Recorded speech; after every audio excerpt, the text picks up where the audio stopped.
இப்போ நான் 1 கப் மாவு எடுத்துருக்கேங்க, போட்டுக்கலாம். இது 300 கிராம் இருக்குங்க. பவுலுக்கு நான் 1 கப் எடுத்துருக்கேன். உப்பு தேவைக்கு போட்டுக்கலாம். இதை நல்லா கலந்து விட்டுக்கலாங்க. அது கூட ஒரு டேபிள் ஸ்பூன் அளவுக்கு தயிர் சேர்த்துக்கலாம்.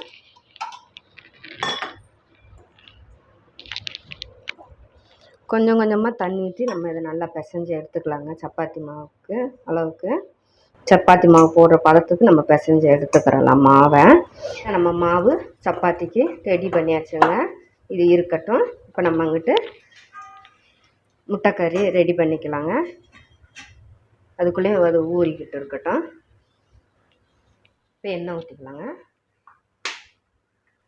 ஒரு 3 வெங்காயம், பெரிய வெங்காயம் மீடியம் சைஸில் வெட்டி வச்சுருக்கேன், அதையும் போட்டுக்கலாம்.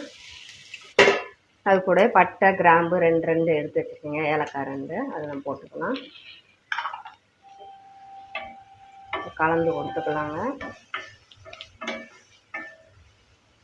இது கூட 2 பச்சை மிளகா. இது நல்லா இப்போ கலந்து கொடுத்தாச்சுங்க.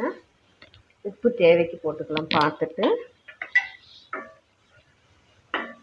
இப்போ கலந்து கொடுத்தாச்சு. ஒரு 5 நிமிஷம் நம்ம சிம்மில் வச்சு மூடி வச்சு வதக்கி எடுத்துக்கலாங்க.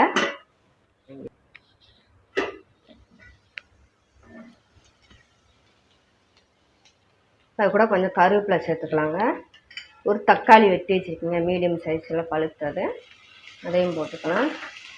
கொஞ்சம் உப்பு போட்டுக்கலாங்க, தக்காளிக்கு தேமாக வதங்கிடும். கலந்து கொடுத்துக்கலாம்.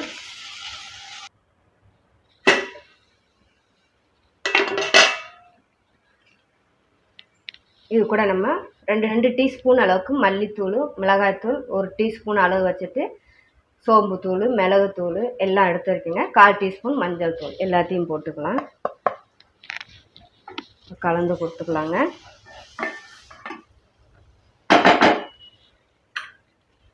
சப்பாத்திக்கு நான் கல் வச்சுருக்கேங்க, சூடாகட்டும். இது இப்போ நம்ம பொடியெல்லாம் போட்டு வச்சுருக்கோங்க. ஒரு 5 நிமிஷம் நம்ம சிம்மில் போட்டு மூடி வச்சு வதக்கிடலாம். இப்போ மாவை ஒன்றும் நம்ம ஒரு ப்ரெஸ் பண்ணி எடுத்துக்கலாங்க. சப்பாத்திக்கு நம்ம உருண்டை பிடிச்சி எடுத்துக்கலாம். ஒரு லெமன் சைஸ் அளவுக்கு எடுத்துக்கோங்க. இந்த அளவுக்கு எடுத்தால் போதுங்க. எல்லாத்தையும் நான் உருண்டை போட்டு எடுத்துக்கிறேன். ரொம்ப ஈஸியாக இருக்கும் நமக்கு சப்பாத்தி பருத்தி போடுறோம். இப்போ நம்ம உருண்டை போட்டு எடுத்தாச்சுங்க. சப்பாத்தி போடுறதுக்குன்னா இந்த மாதிரி நீங்கள் உருண்டை போட்டு வச்சிட்டிங்கனாக்கா நமக்கு பருத்தி போடுறதுக்கு ஈஸியாக இருக்குங்க. ஆனால் சட்டி சிம்மில் தான் நான் வச்சுருக்கேன். இப்போ நம்ம மசாலாவை பார்த்துக்கலாம்.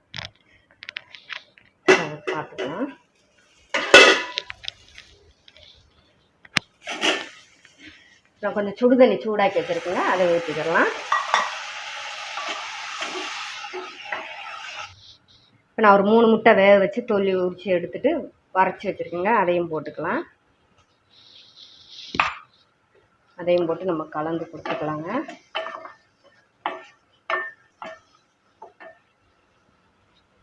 இதை ஒரு 2 நிமிஷம் அப்படியே மூடி வச்சு எடுத்துக்கலாங்க. மசாலா அந்த முட்டைக்குள்ளே எல்லாம் சாரெலாம் இறங்கட்டும். இப்போ நம்மக்கிட்ட சப்பாத்தி போட்டுக்கலாம். அது சிம்மில் இருக்கட்டும். நீங்கள் மாவில் தொட்டு கூட நீங்கள் பற்றிக்கலாங்க. நான் எண்ணெயில் தொட்டு நான் தடவி போடுறேங்க.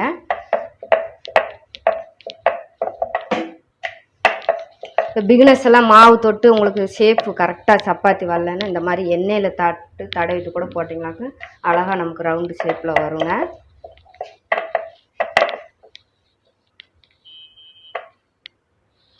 இது இப்போ நம்ம போட்டுக்கலாங்க. ரொம்ப டீ கூட்டி வைக்காதீங்க, சப்பாத்தி நமக்கு வெளியில் கருகி போயிடும், உள்ளே வேகாது. அப்போ ஒரு மீடியம் டீயில் ஓரளவுக்கு வச்சுட்டு சப்பாத்தி போட்டு எடுங்க. லைட்டாக அந்த மாதிரி எண்ணெய் தடவி கொடுத்தா போதுங்க. இருக்கட்டும். வேகும் ஒரு 2 நிமிஷம் வந்துட்டு நம்ம திருப்பி போட்டுக்கலாங்க.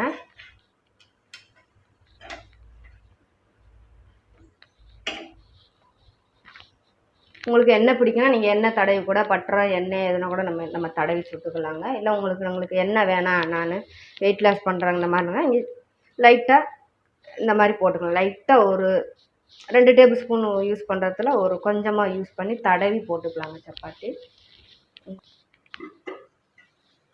சூப்பராக அந்த முட்டையில் நமக்கு மசாலா எல்லாம் இறங்கி ரெடி ஆகிடுச்சுங்க முட்டை கறியை. உங்களுக்கு சப்பாத்திக்கு இந்த அளவு வச்சா தாங்க நமக்கு டேஸ்ட்டாக இருக்கும் தொட்டு சாப்பிட. இன்னும் உங்களுக்கு திக்காக வேணும், ரோஸ்ட்டாக இன்னும் கொஞ்சம் கிரேவியாக வேணும்னா நீங்கள் இன்னும் கொஞ்சம் கூட தண்ணி ஊற்றிக்கலாங்க. மசாலா ரொம்ப போட வேண்டாம். இதுக்கு ரெடி ஆகிடுச்சு, இருக்கட்டும். ஆஃப் பண்ணிக்கலாம்.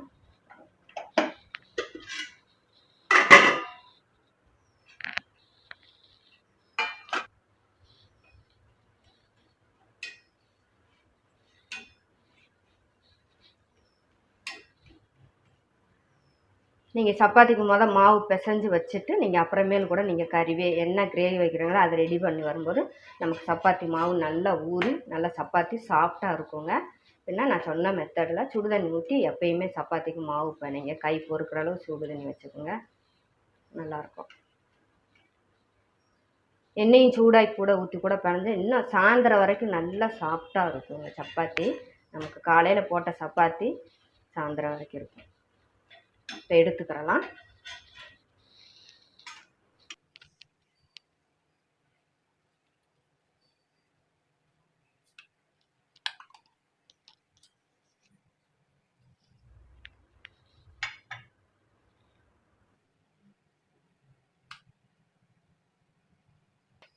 இப்போ சூப்பராக ஒரு அருமையான சப்பாத்தியும் முட்டைக்கறியும் ரெடி ஆயிடுச்சுங்க.